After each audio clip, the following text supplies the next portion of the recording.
Now then, I don't mind either way if you're planning to follow along in a lab or just watch and learn. However, if you do fancy following along, we've got you covered here with a couple of easy ways to get a Kubernetes lab.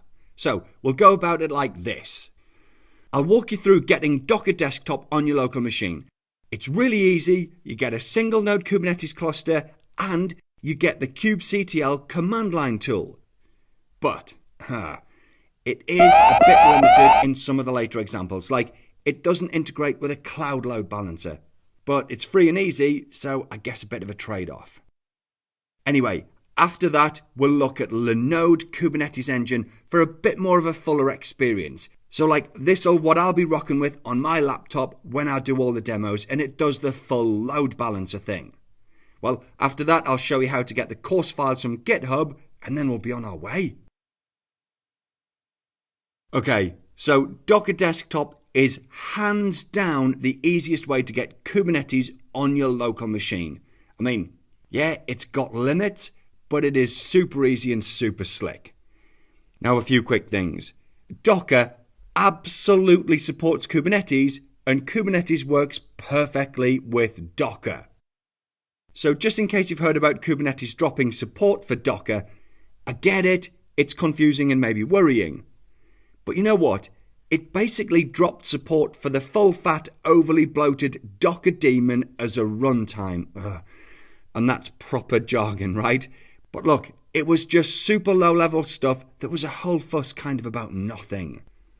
You see, Kubernetes fully supports images and containers created by Docker, and that is not going to change.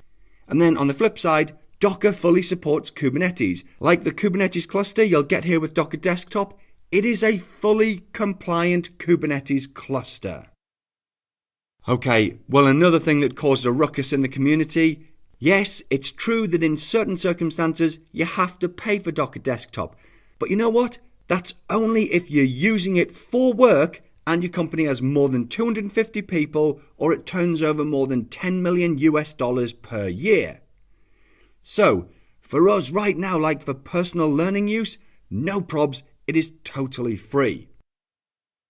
Next up, yeah, it is definitely just for development. Like, do not use Docker Desktop for production Kubernetes, and I'm sure you wouldn't. Well, last but not least, if you're using it on Windows, you should definitely go with the WSL2 option when prompted. That's the Windows subsystem for Linux, and you'll get way better mileage than you do with the old Hyper-V approach. Anyway, look, prerequisites out of the way, let's go and get it. So, I just searched for it and I ended up here, the official downloads page. It's available for Mac, Windows and Linux, and I want on Windows for this particular example. But look, it's the same on every platform. And you know what else? It's crazy easy whatever your platform is. Like, download the installer and then next. So, look, I'm not going to bore you with it. Anyway, once you're done with all of that, you get a whale up at the top if you're on a Mac, or it's down here on Windows. Well, first things first, you need to enable Kubernetes through settings here. This will take a minute or two to fire up because it's pulling images and stuff. So quick hand wave, cheat the laws of physics and space-time, yeah? Okay, well, now that that's done, clicking the whale here shows a green light for Docker and Kubernetes. It's maybe a bit shaded out, but it's definitely green lights and green is good. But then down here under Kubernetes, this is the kubectl context, which might well be our first piece of jargon. So kubectl is short for Kubernetes control, and it is the name of the Kubernetes command line tool. And you get it free with Docker Desktop. Well, it's always free, like as in free of charge. What I mean is it gets installed by default with Docker Desktop. Anyway, kubectl has this concept of contexts. So you can have, 100 Kubernetes clusters, but you can manage them all from one kubectl. Well, mine's only got 2 contexts, but flipping between them lets me manage the 2 different clusters. Well, if I go with Docker Desktop here, that sets my kubectl context to my newly minted Docker Desktop Kubernetes cluster, meaning any commands I type will go to that cluster. In fact, come on, let's do it. Yeah, there we go. This is my shiny new Kubernetes cluster. And how easy was that? I mean, that is a fully working Kubernetes cluster with kubectl all configured and working, and you can use it to follow along with most of the examples. Okay, sweet. Well, next up we'll look at a cloud example. So for a cloud lab, I am going with Linode Kubernetes Engine, and it's what I'll be doing most of the demos from. However, Kubernetes is Kubernetes, so if you go with another cloud, that should be fine.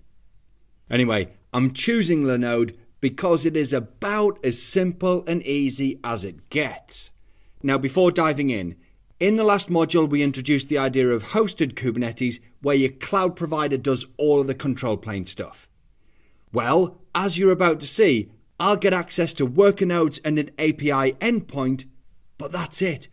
All the machinery of the control plane gets handled by Linode, and it's totally hidden from me. Anyway, as long as you've got an account, this is Linode. And on the left over here, I just go into Kubernetes and then create a cluster. And then it's literally whatever this is, like 4 options. So I'll give it a name. I'll pick the UK. And I'll have, this version. And you know what? That's it as far as the control plane goes. Like, I don't have to make any hard decisions about performance or high availability or anything like that. That's all handed off to Linode. But down here, I do get to decide the number and the spec of my worker nodes. Now, for the examples in this course, I'm just having 3 of the cheapest. However, this is a pool of nodes and it forms part of my Kubernetes cluster spec. So, if any of these goes down or breaks or whatever, Kubernetes and Linode are going to work together and fix it so that I've always got my desired state of 3 workers. And you know what? We'll see this in action in a demo later. Anyway, nothing's free in the cloud, but I do like how obvious it is that this is how much it's going to cost me. Well, with all of that, I just click Create Cluster. Now, Linode's usually pretty quick, so I'd probably say a couple of minutes and everything will be ready. But time is valuable, so let me bend a little bit more of space-time here. Yeah, here we are. A quick summary of our cluster at the top and a node pool with 3 nodes down here. But interestingly, this here is the kubeconfig file that will hook up your local kubectl installation to talk to this cluster. So this is the cluster itself defined here, basically an endpoint and some certificate info so that kubectl can connect to it. These are the creds for an admin user, and then down here the 2 of them are defined in a context, and then this bit setting the current context, meaning if we give this file to kubectl, it's gonna talk to this cluster. Now you can either download the whole file or you can cut and paste these sections into a larger kubeconfig file that you can then use to flip between the various clusters you manage. Well, I've copied these sections into my own larger kubeconfig file, and if I use the Docker desktop widget here, see how I've got 3 now? Well, this one's the Linode one, meaning if I run this here, boom, that is my 3-node Linode Kubernetes Engine cluster, and I'm ready to crush it with some demos. Now then, if you don't have Docker Desktop, you'll probably have to manually install kubectl, and there's a million ways to do it, but the best thing is probably just to Google how to install it and then follow the instructions. And look, most of the time you can just use a package manager like Homebrew or whatever. Once it's installed though, there's a file called config in a hidden directory called kube in your home directory. And it's that config file that's got all of your cluster and context stuff in it. But you know what? With the Linode Kubernetes Engine cluster built and kubectl configured, all that's left is to get the course files and then we're ready to go. Okay, so the course files are hosted on GitHub in this repo here. However, you need them on your local computer, or it's best if you've got them there. So from the root of the repo here, just click this and then grab a copy of the URL. Then, somewhere on your local machine, preferably in a clean directory, you're just going to run this command. Now, obviously, you'll need the Git command line tool installed first, but it's dead easy. Just search install Git CLI for Windows or whatever your platform is, and then follow the instructions. I promise you, so easy. Anyway, once you've done that, run this command here. Okay, well, that's created a new directory with the name of the repository, so Getting Started Kubernetes, and it's copied the files in there.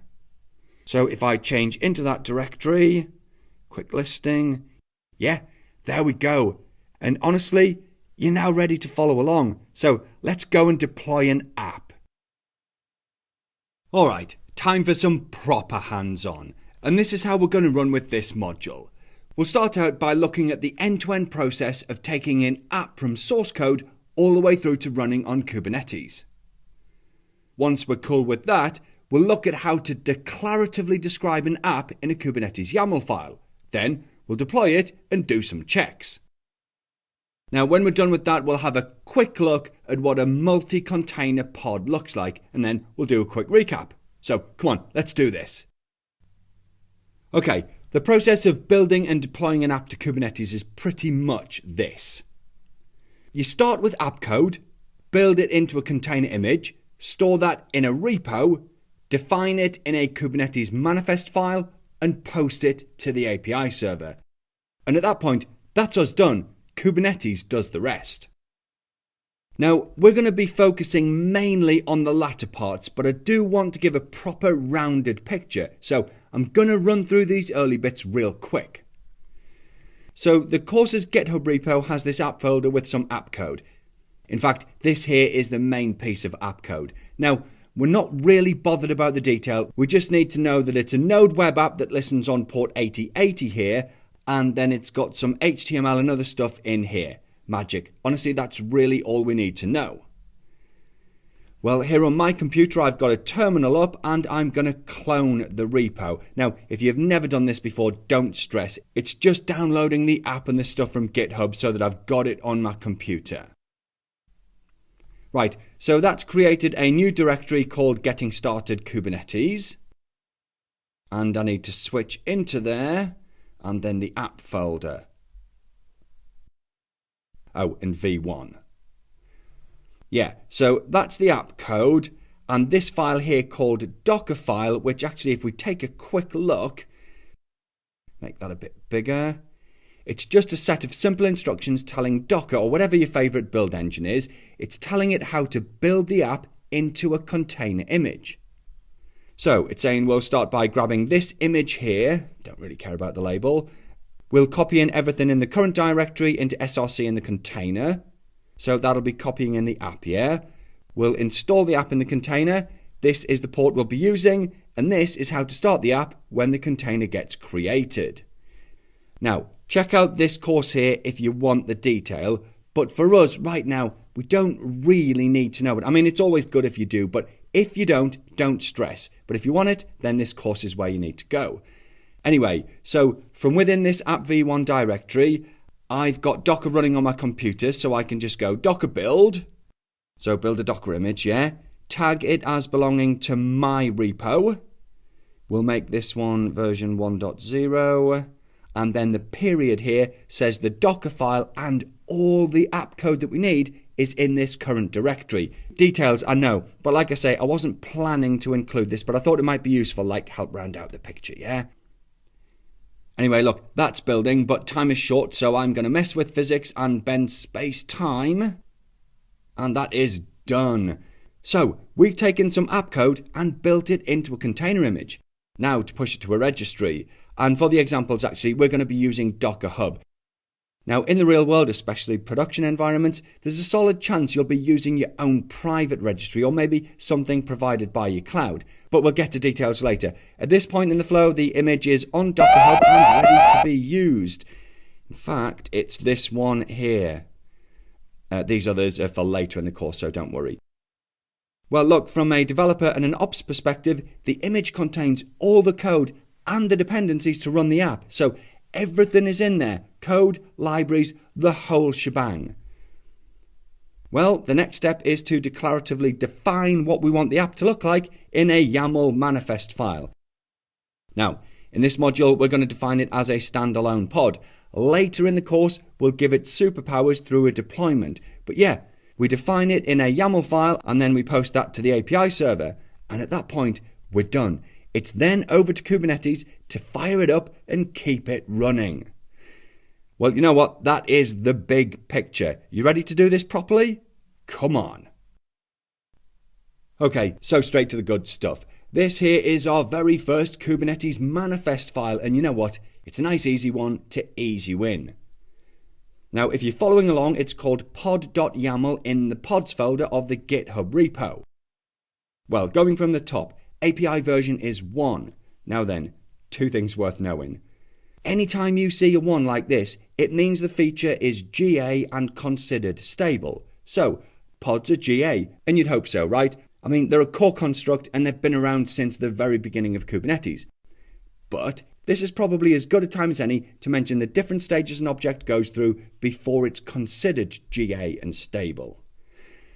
So, new stuff comes in as alpha, and believe me, this is the proper Wild West. In fact, you have to manually enable feature gates if you want to use alpha features on most clusters.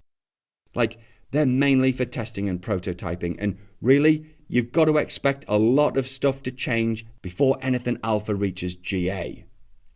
So, look, these are a couple of examples, v1 alpha 1 and v1 alpha 2. The v1 bit says that this alpha feature is being targeted for an eventual v1 release, and then the 1 or the 2 at the end here tells you which iteration. So in this case, v1 alpha 1 is the first alpha release, and then v1 alpha 2 is the next one. Anyway, look, after alpha, it's beta or beta, and this is where things are really starting to take shape. So not only are beta features more stable, there's a kind of expectation that the final beta release will pretty much look like the eventual GA release. Anyway, after GA comes stable, and this is really the Kubernetes project telling you that this thing should really be ready for production use in the real world. Well, look, I think I said 2 things. The second thing is that pods are literally so old, they're in the original monolithic API. And what the heck does that mean? So look, in the early days of Kubernetes, the project was pretty small and everything got bundled into a single API group, the core group, yeah? Only back then we didn't call it that, we just called it the API. Anyway, look, things grew like crazy and it became obvious we'd need to partition things up, otherwise it'd just be a huge old mess. So we started putting newer features into API subgroups. We sometimes call these named groups. Now, look, I'm not going to pretend this is simple if you're new to it, but it doesn't take super long to get used to. So this here's the Kubernetes API, and of course it's fronted by the API server. Well, objects like deployments and stateful sets are defined in the apps API subgroup. It's just a grouping of objects within the overall API. And actually, quite nicely, all of these are GA, so stable. So for any of these, we define them in a YAML file like this. So for a deployment, we say kind is deployment, and it is defined in the apps API subgroup, and we'll go with the v1 version of the object, please. However, I mean, look, there's loads of groups, but there's also an auto-scaling API subgroup. And actually, if we look here on my Kubernetes 1.23 cluster, and this might be different in the future, of course, but yeah, look, see how it's got 4 versions, v1, v2, and v2 beta 1 and v2 beta 2. So I guess back in the day when we originally deployed horizontal pod autoscalers, we used the v1 API. But if I'm being honest, it was a bit meh. So we built a new and improved v2 API. Obviously that came in as v2 alpha 1 and all of that, and then by the looks of it, it progressed through v2 beta 1 and v2 beta 2 before the latest and greatest v2 stable edition right here. Now, if I was deploying an autoscaler to this cluster like the horizontal pod autoscaler, I could use any of these 4 because my cluster supports them all. But going forward, future releases of Kubernetes will probably drop support for the older beta versions. Anyway, look, there's plenty of other named groups like these. But the elephant in the room is this little monster here, the original core group, which to be fair isn't really a group. Like I said before, when we were starting out with Kubernetes, all the early stuff just went in the API. There was no grouping. But things exploded and we figured out we should start organizing things a little bit better. Only by this point, we already had a bunch of stable stuff just there in the main API address space. So the easiest option was just to leave all that existing stuff in there and start putting new stuff in these neat little named subgroups. Woo! So, long story short, we've got a ton of core features in what we now call the core API group. And it's so original and hip that resources in there are just referenced like this. So just v1 without any need for a group name. Anyway, all of these fields here can be defined in a pod YAML, which we're about to do. I just want you to see the relationship for now. So on the left is the object definition in the API, and then on the right is how we define it in a YAML. So anything we define in the YAML on the right has to be defined in the v1 pod spec in the API. Okay, well, no joke, that was like 50 times longer than I'd planned for. This here is the pod YAML we'll be using, and like I said, look, it's called pod.yaml in the pod folder of the course's GitHub repo. Anyway, look, we know by now that pods are stable in the core API group. We're giving it a name. Look, knock yourself out here. It can be pretty much anything you want. And we've given this one a label that we'll use later, but then it's on to the container spec. Now, this one is defining a single container pod. This is what we're calling the container, this is the image to base it on, and this is the port it listens on.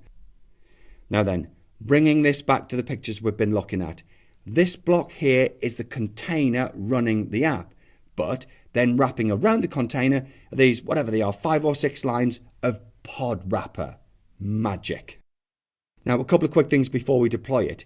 This port here has to match the port that the app listens on. So in our example, this here is the source code for the app on GitHub, and we see here that, yeah, it is in fact listening on port 8080. If we set something different here in the pod manifest, it's not going to work. They've got to match. Well, the other thing is, how does Kubernetes know where to find this image?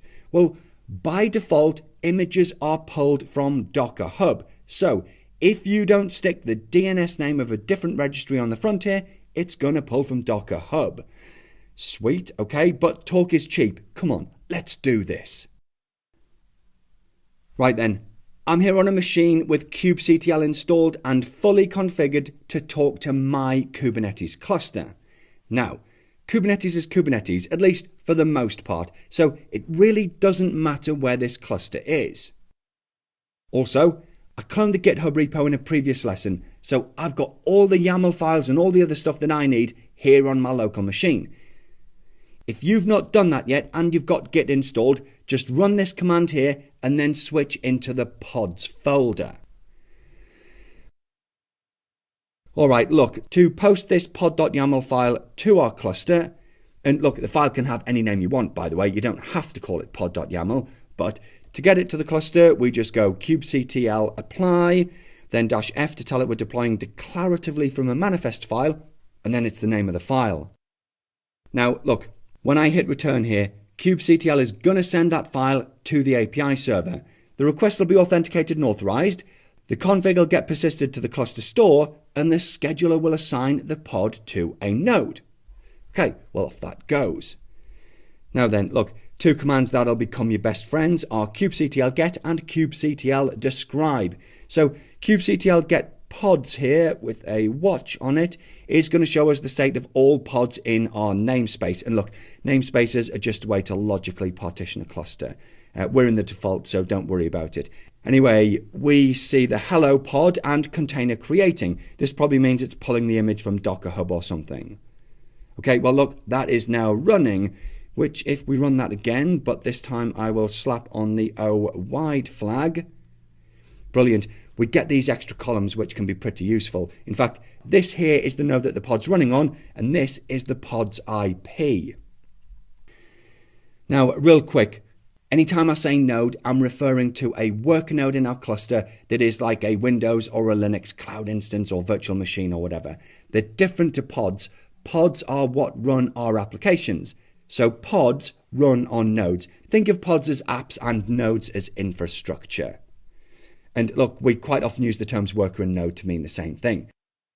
Anyway, look, for really detailed info, kubectl describe is what I'm talking about. Now, I'm not going to go through every line. Just trust me when I say this is the pod in all its glory in a nicely laid out format. But a few quick take-home points. We use kubectl apply to post the pod definition to the cluster, and then, as if by magic, Kubernetes just made everything else happen. Only, if you've been following along, you know it's not actually magic, and you've got a decent idea of some of the stuff that went on in the background. Well, we also saw that kubectl get is great for getting the state of an object on a single line, but the good stuff is behind kubectl describe. And we're about to find out, okay? But both of these commands work pretty much with all Kubernetes resources, so not just pods. Anyway, that's how we run an application inside a container wrapped in a pod on Kubernetes. And I'm going to leave that pod running for later on. Next up though, a quick look at a different multi-container pod. Okay, a really quick multi-container pod example. And the YAML file for this is in the same pods folder on the GitHub repo, but it's called multipod.yaml. Now before we go any further, remember what I said before. Multi-container pods are for more advanced scenarios than we're teaching in this Getting Started course. So I'm just going to rattle through this to give you an idea. I've got this more advanced course here with that horrific name if you need more detail. Now the course itself is amazing. The name, not so much. Anyway, look. This here is a multi-container pod YAML that I've lifted directly from that course. And straight away, we can see in the container section, we've got two. Now, there's loads of detail that we're not going to go into, but main container and helper container. And we can see the main container is listening on port 80 and the helper on 9113, which means they can talk to each other by opening a connection on the localhost adapter on the port of the other container. Now, if you were watching earlier, you might remember this. You see, both containers are wrapped by the same pod. So, I tell you what, if we throw a quick picture, there's the pod definition that we've said is like a wrapper, and then the main container and a helper. Now, in this example, the main container is running some Nginx stuff. Honestly, I can't remember the specifics, but the helper here is taking the Nginx logs and exposing them in a format required by a third-party tool called Prometheus.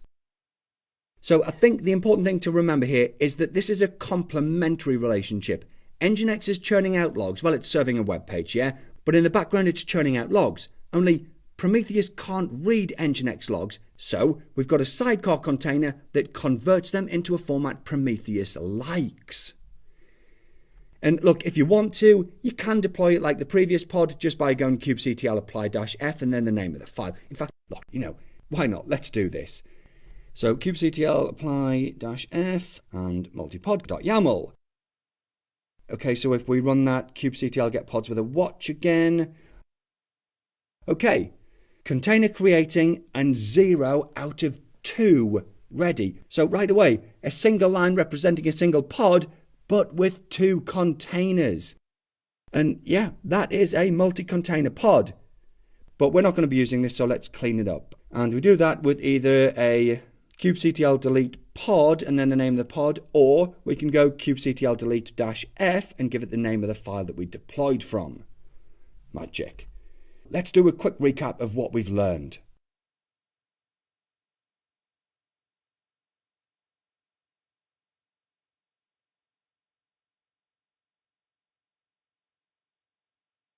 Now I'm going to keep this quick because I am keen to crack on. We know that pods are the smallest deployable object in the Kubernetes API, and that while pods absolutely can have multiple containers, that pod and all of its containers are always scheduled to the single same node. We saw how to define them in YAML manifests, and we used kubectl to post those to the API server. Now, look, while kubectl is the main way that you'll deploy and manage stuff on Kubernetes, you can also use other tools to talk to the API. After all, it's just a REST API over HTTPS. And I reckon that was us. But you know what? Even though we deployed a couple of pods and checked them with kubectl, we never actually connected to them to see if the apps in them actually work. Well, that's coming up next, where we'll find out how Kubernetes apps are exposed to other apps over the internal pod network, as well as to the internet through a load balancer. See you there.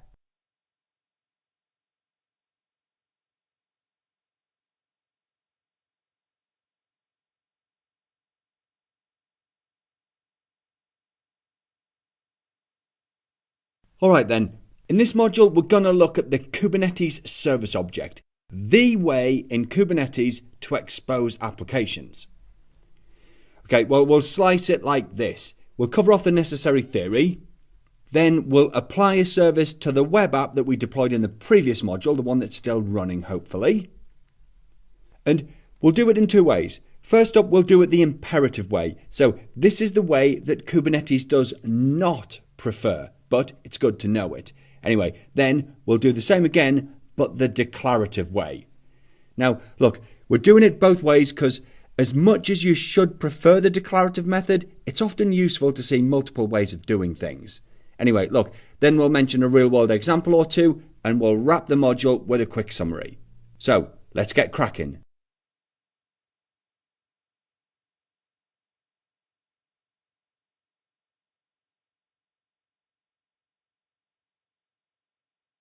Okay, if you've been following along, you'll already have a pod running. If you haven't, then clone the GitHub repo like this, jump into the pods directory, and then deploy from pod.yaml like this. Now, obviously, you're going to need Git installed and kubectl installed and configured to talk to your cluster. Anyway, I should have the pod running here, which I do, and it is running the code from here, which is a web server. Only, is it really? I mean, as good as the kubectl commands are, we've not actually seen anything yet, like no evidence of any web server. Now, look, the pod here's got an IP address. But the thing is, my cluster is thousands of miles away from my laptop that I'm working on here. Plus, we've had the conversation about pod IPs not being reliable. So, I really shouldn't connect directly to this. Which then, I guess, begs the question of how the actual heck should I connect to the app? Well, the answer is a service. Now, I want us to think about two common scenarios, right? Accessing the app from outside the cluster, like from a web browser on your laptop or something, but also accessing it from inside the cluster, like maybe another pod. Well, fabulous services nail both of these. So, a service in Kubernetes speak, okay, is a REST object in the API. In fact, here it is here. So, just like pods and nodes and deployments, and we'll see it in a minute, but we define services in YAML files that we post to the API server and let Kubernetes create them. But for us right now, what we care about is that they're an abstraction. And of course, we're big picture at the moment. But let's assume a bunch of pods. They're deployed and they're running, and I guess they're happy. But we're not happy. I mean, we don't have a reliable way of connecting to them. Because remember, here I go again. But pods are unreliable. Here today, gone tomorrow. So we hopefully never connect to them directly. Anyway, slap a service in front like this, and boom, that is your reliable endpoint right there. Now, think of services as having a front end and a back end. The front end's a name, an IP, and a port, and the back end is a way for the service to know which pods to send traffic to. Well, the front end gets an IP, a DNS name, and a port, and then Kubernetes cast iron guarantees these will never change. Now, of course, it can be party time down here, and the pods can come and go as much as they want. Like whatever, some of them can crash, we can scale them up and down, rolling updates, rollbacks, pretty much all change. But the service fronting them, or the front end of it, that never changes. So, obviously, throw your requests at this, and no matter what kind of chaos and complexity is going on down below, it's all hidden and abstracted by a tidy service. Now, the IP on the front end is automatically assigned by Kubernetes, and it is called a ClusterIP. And look, the name kind of gives it away. It is only for use inside the cluster. The name, this is the name of the service and is registered with DNS. Now, I don't think I've mentioned this yet. Every cluster has an internal DNS service based on a technology called core DNS. It runs as a control plane feature that operates in a watch loop, watching the API for any new services. Anytime it sees one, it registers the name of the service in DNS against that cluster IP. And then every container in every pod gets the details of this internal DNS in its etcresolve.conf file. Net result, every service name gets automatically registered with DNS, and every container uses DNS to resolve service names. So, long story short, every container in every pod can resolve every service name. That's the front end though. On the back end, a service needs a way of knowing which pods to forward traffic to. And look, there's a bunch going on here, but it is mainly about labels. So, see how this pod YAML's got a label? Well, you just put that same label in the selector in the service manifest, and the service is going to send traffic to that pod. As well though, every time you create a service, Kubernetes automatically creates an endpoints object that is a dynamic list of healthy pods that match the service's label selector. But bringing it back to the two access scenarios we mentioned, so access from inside the cluster and access from outside, let's look at accessing from inside first. We already said that a service gets a cluster IP and that, as the name suggests, this is for use inside the cluster. And we also said that the name of the service gets registered with the internal DNS service, and every container uses this DNS service when it's resolving names to IPs. So, for pods inside the cluster wanting to talk to other pods, so long as they know the name of the service, and that's your job as a developer, by the way. So, you need to make sure your app knows the name of the app or the service it's connecting to. Well, assuming it does, it fires that name off to the internal DNS service, and it gets back the cluster IP. And then from there, it just sends traffic to the cluster IP, and the cluster takes care of getting that traffic to individual pods. Now, there's a bunch of machinery going on in the background making all of this work, so for a really detailed look into the mechanics, take a look at this article. Anyway, accessing from outside the cluster comes in a few different shapes and sizes. So we said that a service gets a network port. Well, that port can be mapped on every cluster node to point back to the cluster IP. So in this example, the service has a port of 30,001, and that's mapped on every node in the cluster, meaning we can sit outside the cluster, send requests to literally any node as long as it's on that port, and Kubernetes will make sure it gets to the cluster IP and eventually the pods behind it. Well, we call this a NodePort service, and again, it's in the name, yeah? Every node gets the port mapped. As well, though, and this is a thing of beauty when you see it, but there's a third type of service called a load balancer. And this seamlessly integrates with your cloud provider's native load balancers and provides access to your app from the internet. But the beautiful part of it, honestly, Kubernetes does all the heavy lifting, and I mean all of it. You literally define it in a YAML file that says type equals load balancer, and Kubernetes does the rest. I promise you'll love it. So for now, the take-home point is that services provide reliable networking for pods, but it's definitely time to actually see them in action. Now, I know I've said a few times that the imperative way is not the Kubernetes way, and it's not. But you will use it from time to time, so it is worth looking at. Anyway, we deployed this app in the last lesson, and it's running a web server packaged in this image here. Only, like I've been hinting at, there's an element of trust going on here because we've not actually seen it. Okay, well, to see it, we need to front it with a service. And being honest, the simplest way to do that is actually the imperative way. So we go kubectl expose. We're exposing hello pod. Let's call it hello svc. And this will be the name that gets registered with DNS. The target port's going to be 8080. That's what the container's listening on. And we'll expose it as a NodePort. Now remember, NodePort is the option that creates a port for the service on every cluster node. Okay, and this is the imperative way, because we're doing it on the command line and not from a declarative YAML file that we're hosting in a version control system. Anyway, kubectl get and kubectl describe are our friends again. So this one here is a system service. It exposes the API inside the cluster, but this one is ours, hello SVC. We can see it's a NodePort. Interestingly, and I think I said this, but NodePorts also create a ClusterIP that they build on top of. Because traffic hitting the NodePort here, this 30 whatever thousand number, eventually gets passed on to a ClusterIP.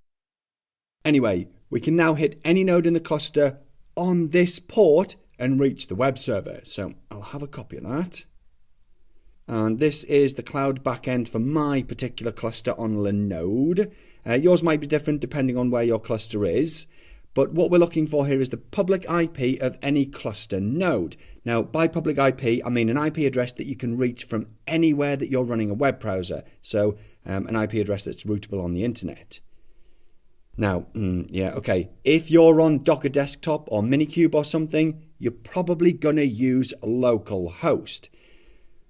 Anyway, a reachable IP of any node plus the node port, and there we are, a proper running web server. Now, one last thing. By default, node ports are automatically assigned by Kubernetes between 30,000 and 32,767. Magic. Well, coming up next, we're going to do it all again, but this time with a declarative YAML file, the proper way. Alright, no more messing about, let's do things properly. But first up, let's get rid of this last one. What did we call it? Oh yeah. Anyway, please go away. Alright, but actually, we still want the app running. Yeah, okay, good. So, this here is a service manifest. Now, this isn't our first rodeo. We've seen a YAML or two already, so I'm hoping you might be getting a little bit comfortable with the structure. Well, services, like pods, have been around since forever, so they're also defined in the V1 core API. We're telling Kubernetes we're defining a service object and we're giving it a name. But that's all meta stuff. Here's where we start actually defining it. So we set the type to NodePort. Now, let's mention the three main types again, because repetition is the mother of learning, right? Okay, so yeah, there's three major service types, and each one is useful for different requirements. First up is ClusterIP, and this is the default. So if you don't explicitly set a type, this is the type that you'll get. And it gives you a stable IP within the cluster. So a ClusterIP type only makes the service available inside the cluster. Next up is NodePort, that's the one that we're going with. This takes that ClusterIP, which is needed for routing within the cluster, but it adds a cluster-wide port on top. It's what we just saw, yeah, where we assigned it a random port above 30,000 and mapped it on every cluster node. And you know what, if I'm being honest, it's pretty crude because the port numbers are always high and you need to know the name or the IP of at least one healthy cluster node. It's just a pain. No sweat though. Last up we've got LoadBalancer, and these are the pièce de résistance of services, and they build on top of ClusterIPs and NodePorts actually. So basically they add an extra layer that seamlessly integrates with your cloud provider's load balancer, and believe me, they are slick as heck, and we'll see them in a minute. But before we go any further, I do want us to understand the layered nature of the three on the screen and how each one builds on top of the other. So at the core, or at the lowest level, is ClusterIP. That's how you get to a set of pods from inside the cluster. On top of that, we can add node ports that allow access from outside the cluster, and then you can add a load balancer type on top of that to expose your pods to the internet via one of your cloud provider's load balancers. But let me be clear, if you're going with load balancer, you don't need to manually create the ClusterIP and NodePort first. No. You just say load balancer please, and Kubernetes does the hard work of wiring everything back to the pods through a NodePort and a ClusterIP. Anyway, look, we're going with NodePort, so I guess what the heck are all of these different ports about? Well, first up, the port value is the port the service listens on inside the cluster. So if another app on the same cluster is connecting via this name here, which remember is registered with DNS, well, this is the internal port it needs to hit on. Target port is the port the app container is listening on, and then NodePort here is the external port that'll be mapped on every cluster node. Now we're picking a specific one here, but it's got to be between that 30,000 and 32,767. And look, I get it, that's quite a lot. So the picture's showing our cluster nodes. They expose the node port here. We hit that from an external client, get sent to the ClusterIP on port 80 inside the cluster, but the app itself is working on port 8080 inside the pods and containers. And if it's a lot, just give it a second to settle, because honestly, it is really important stuff. Anyway, look, we're telling it TCP, which is the default actually, so we could have left that out, but you can tell it UDP if you need to. And then last but most definitely not least is the label selector. Now this is a list of labels that has to match the labels on the pod we deployed earlier, so I guess we'd better check that. And if I run this with a show-labels flag, yeah, look, there's the same label, app equals web. So with all of that, just the usual again. We go kubectl apply, tell it which file, and we should be good. This one's called PS NodePort.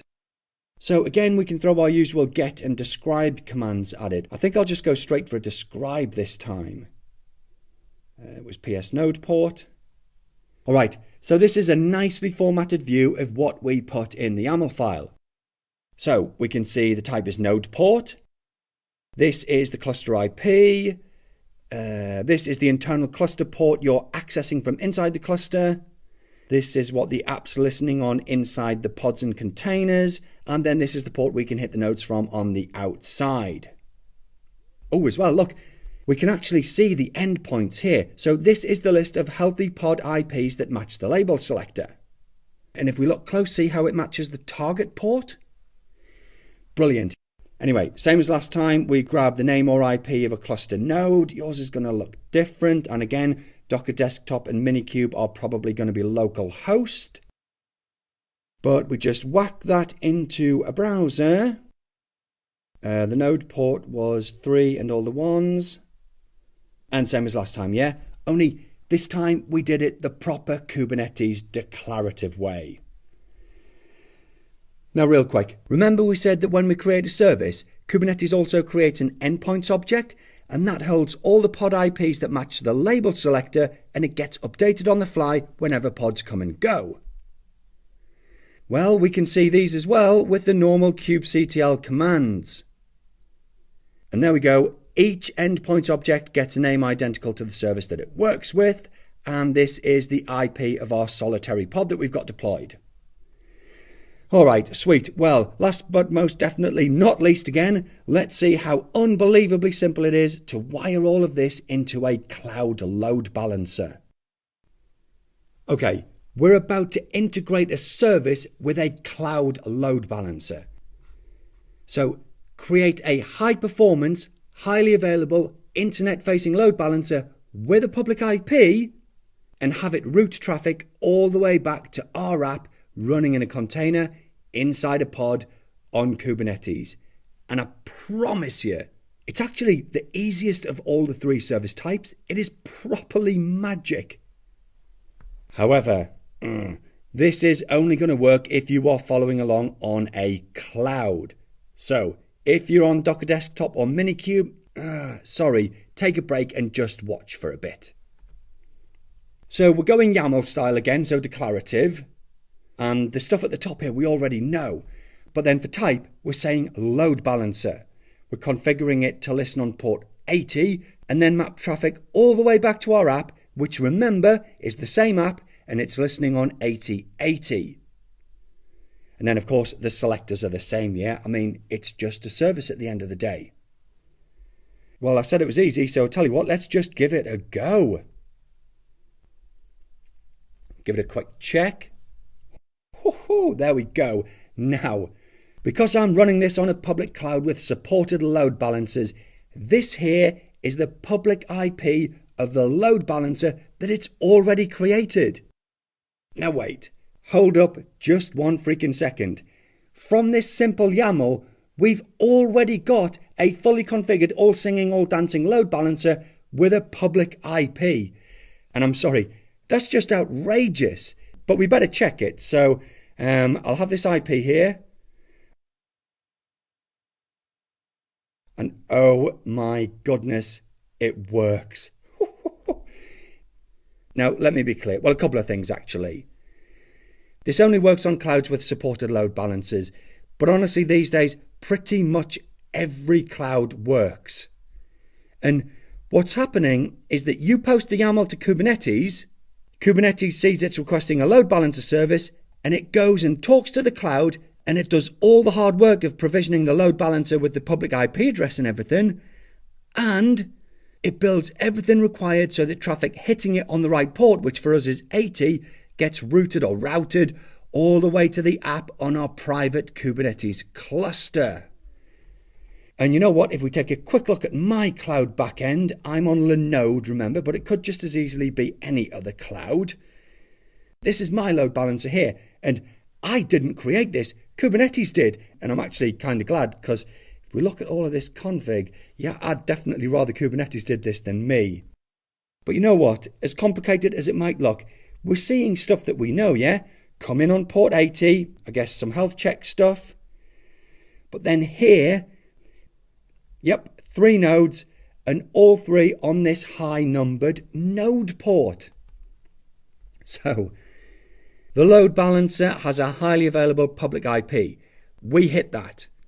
Traffic gets forwarded onto one of the nodes on the NodePort, and from there to the cluster IP on the pod network, and onto the pod. And like I said before, I freaking love it. And something else I love is that that's us done with services. But stick around while we do a quick recap. Okay, well I think the take-home points are that services provide a reliable network endpoint for unreliable pods. But they're also an abstraction layer. So we know that every service gets a name, an IP and a port, and that Kubernetes guarantees these will never change. Magic. But we also know that pods are unreliable and they can be coming and going like crazy.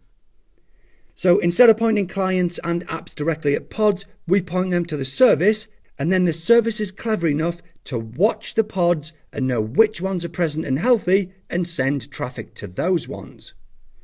And the beauty is, you never have to think about the pods down here. In fact, it's all hidden. Like there's all kinds of crazy going on in the unreliable pod world, but the service hides all of that and presents us with a calm and peaceful view of the universe.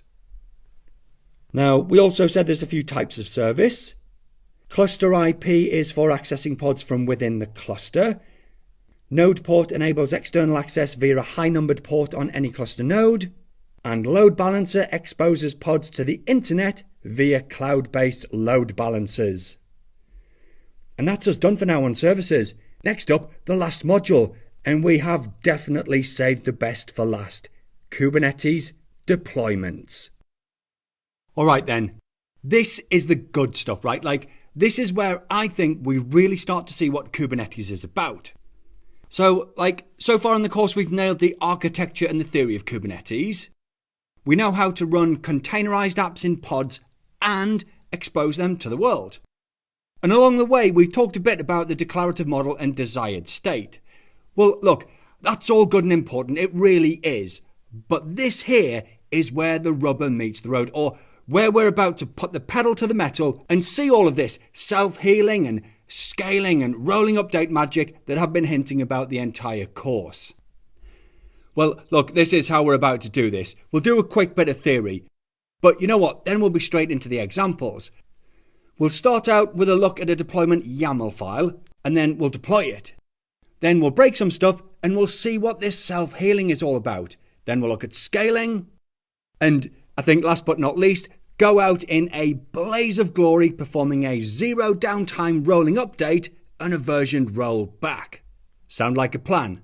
Yeah, come on, let's rock and roll. We've talked a bit already about pods and services and things being resources defined in the Kubernetes API.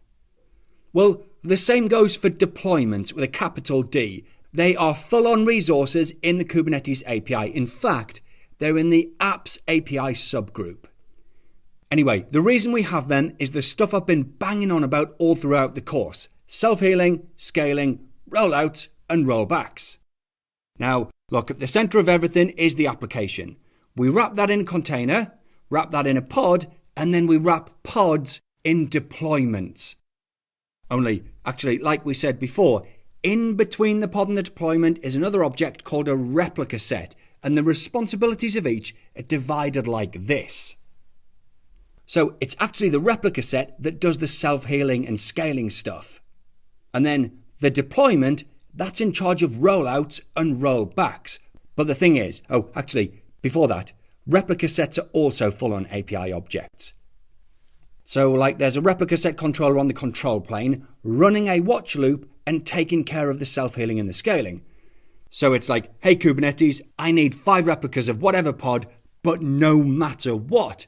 And then it's the job of the replica set controller to make that happen. And look, we know the drill by now. It's reconciling observed state with desired state.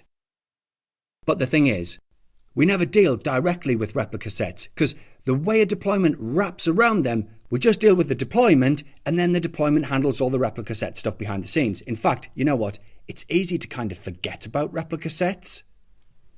So, like, in a way, deployments, they steal all the glory, and replica sets are quite often the unsung heroes.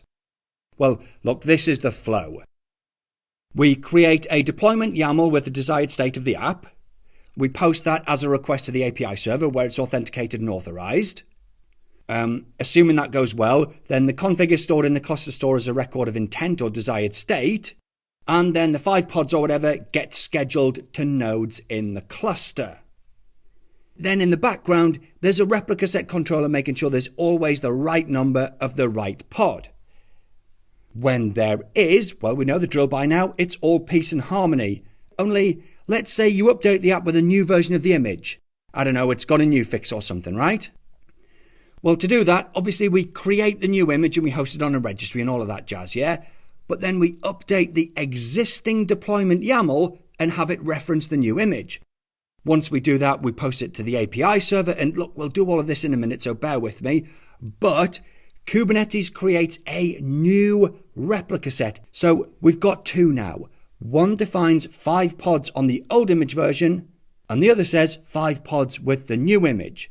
So Kubernetes winds the new one up while it winds the old one down. Maybe, 1 pod at a time. But what we get is a nice, smooth, rolling update. And that's the process for updates, including future updates. We just keep updating the deployment YAML file and posting it to Kubernetes. Now then, and this is important, but the old replica set sticks around. So the one that defines the old image versions, yeah? I mean, it's not managing any pods anymore, it's wound down, but the fact that it still exists means it's really easy to revert to previous versions. So you know what, real quick, for a roll back, we just do the opposite. We wind one of the old replica sets up and we wind the current one down. Brilliant. And as always, there's loads more, right? Like you can say, wait 10 minutes or whatever after each new pod's up, but before marking it as healthy and moving on to the next.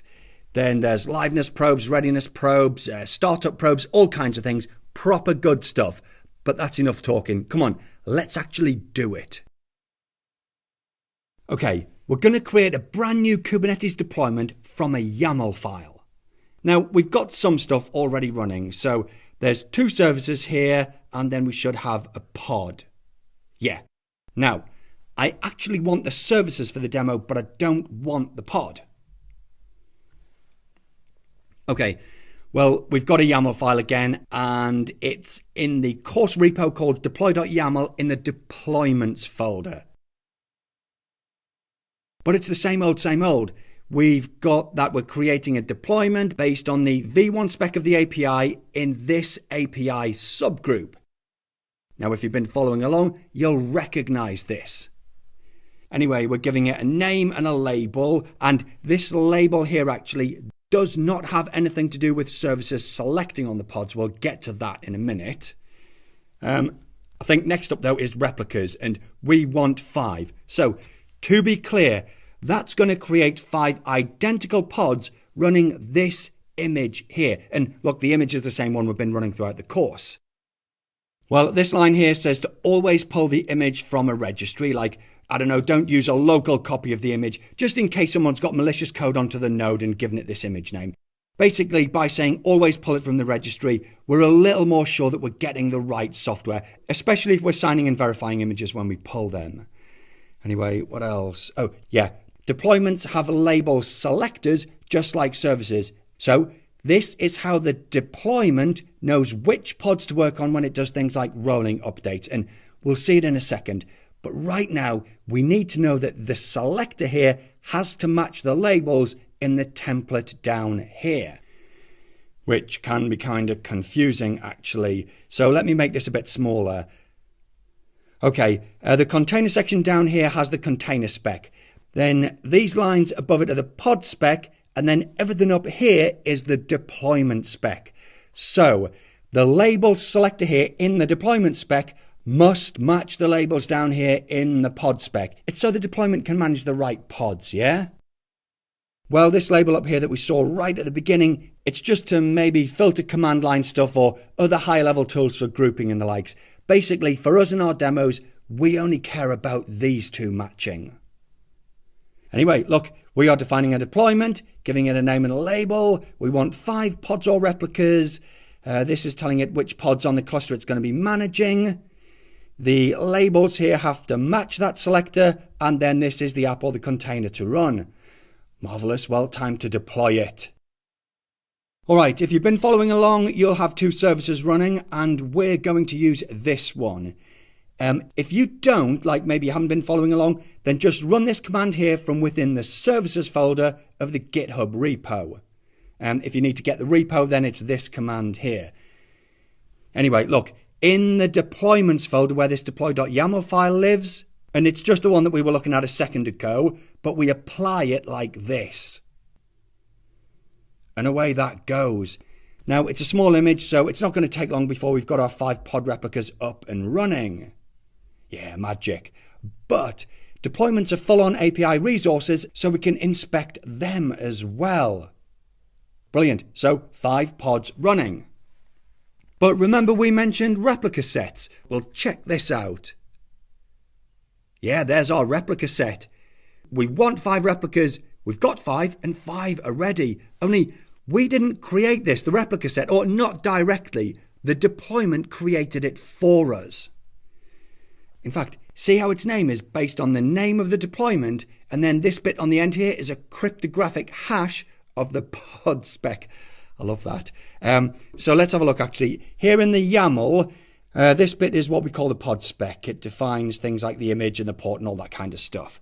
Well, that crypto hash that I mentioned is a hash of this section of the YAML, and we'll come back to this later. But right now, we've got 5 pods running. Only to connect to them, we know we need a service. Well, lucky for us, we kept ours running. It's the LoadBalancer one here. So if we describe it... Yeah, the selector line here says send traffic to all pods in the cluster with the app equals web label. And if we check the label on the 5 replicas we've got running, we've got the same label here as well. So, long story short, even though the service was running way before we deployed these pods, labels are dynamic. So the service was up and running, it saw the new pods arrive, and it added them to the list of healthy endpoints in the endpoints object here. In fact, actually, I think this looks better if we describe it. Yeah. So, we said this before, I'm pretty sure we did. Anytime you create a service, you automatically get an associated endpoints object that hosts a list of healthy pods that match the label selector.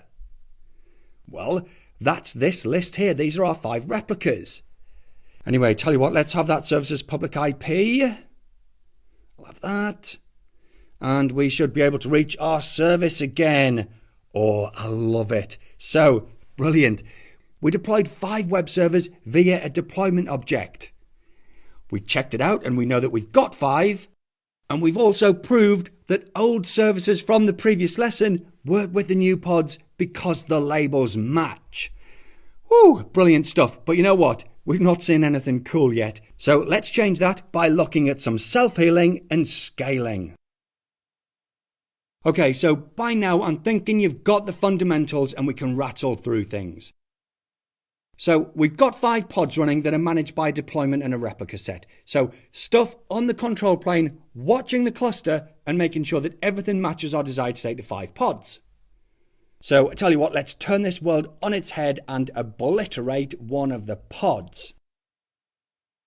Okay, so desired state is 5 pods, but we just blew one away, taking observed state down to 4, which is nightmare time for Kubernetes, yeah?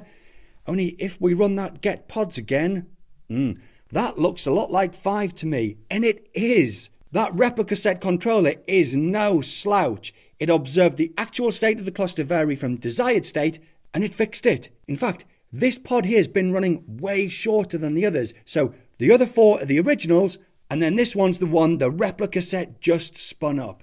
And we call that self-healing. You know what though? The same goes if we take a node out of the game. So this command here shows us which nodes the pods are running on. It's a bit of line wrapping, but we can figure it out, right? I'm on a 3-node cluster and there's at least 1 pod on each of those nodes.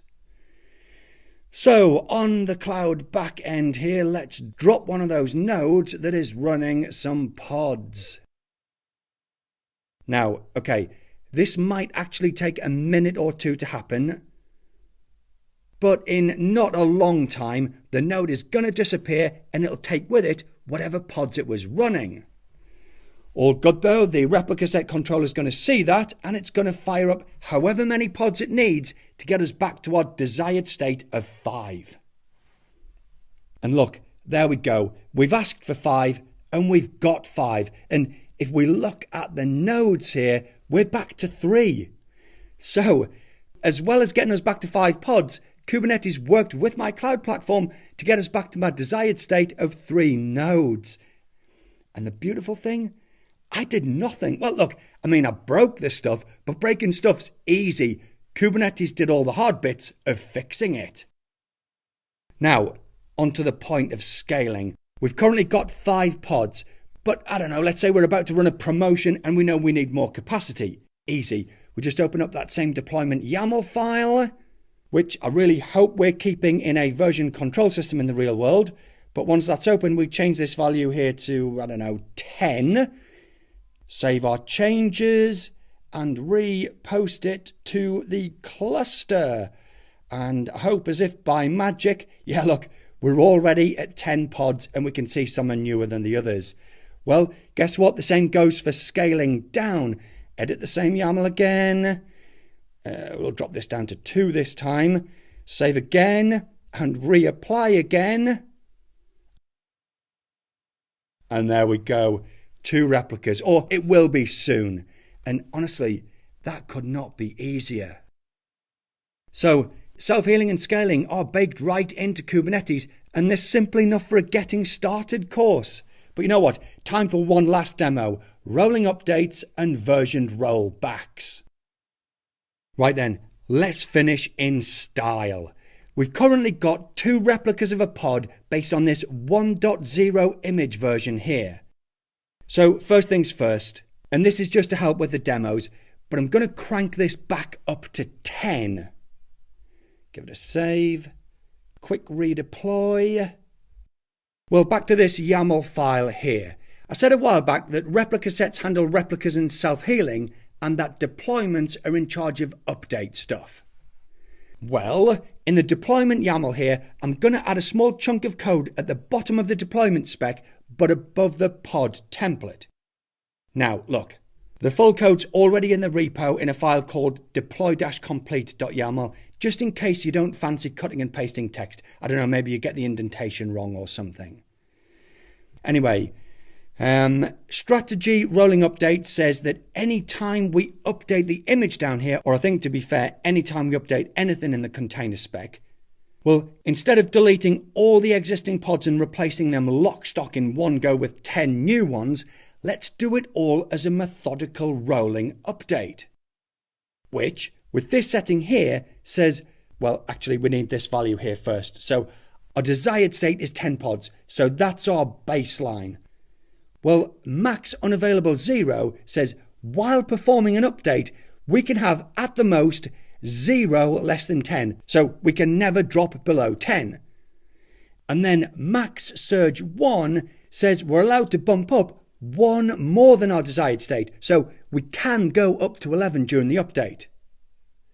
However, it is only during the update. So never below 10 and never more than 11. Alright, well that means what will happen is Kubernetes will deploy 1 pod to the new version, taking us from 10 to 11. Once that's up and running for this min ready seconds 5 here, so up and running for 5 seconds, well after that it'll terminate an old pod taking us back down to 10. Then it'll fire up another new one taking us to 11 again, wait for 5 seconds, delete the old one, rinse and repeat until we're all done. Well, tell you what, let's rev this image here from 1.0 to 2.0, give it a cheeky save, and let's deploy it. Only, first up, I've got another terminal here with a split view. At the top, we're running a watch on pods, so we'll see old pods terminating and new ones creating. Then at the bottom here, we'll see the update through the eyes of the kubectl rollout status command. And apologies if it's a bit small on some devices. Anyway, as always, we post this with kubectl. And if I jump straight over here and fire this off, okay, we see the wheels in motion. And there's a lot to take in here. So in the top half, we're seeing new pods created and old ones terminating. And then in the bottom, we've got basically a rolling ticker of how many of the 10 pods are finished. So this is going through the cycle of add new pod, wait 5 seconds, terminate the old one. Add another new one, wait 5, terminate the old one. And like I said, it keeps going until they're all up to date. But in the background, if I refresh this browser page here, we'll start getting responses from both versions. Right, there we go. Clearly a couple of different versions out there. And you know what? That is rolling updates. Only we're not quite done. Remember we said before that old replica sets from the old pod versions, they stick around and make it easy for us to roll back. Well, here we are. This one is obviously managing the 10 new replicas, and this one managed the old ones. And even though it's not got any pods under management right now, it's still present on the cluster with the definition of the old version of the pod. So actually, if we grab its name here and describe it, scroll up a bit. Yeah, look, this is the full config of the replica set, and this line shows us the version of the image that it was managing replicas for, so the old 1.0 version, meaning we can use this to flip back. So a quick look at the rollout history here shows us 2 versions. We're on the latest and the older one's on the previous version. And to roll back is as simple as a kubectl rollout undo. Give it the name of the deployment and then to revision 1. And away that goes. And the process is just a rollout in reverse. So these commands here show the exact same process of adding 1 new pod of the desired version, that's the older version this time, taking us up to 11, we wait 5 seconds and then we shut one down, rinse and repeat. And in the fullness of time, thank you to my superpowers of bending space-time, we've got 10 pods back on the previous version. And let's just make sure. Yeah. In fact, if we run the get replica sets again, see how this time it's all flipped, with this one having all the pods under management and this one having none.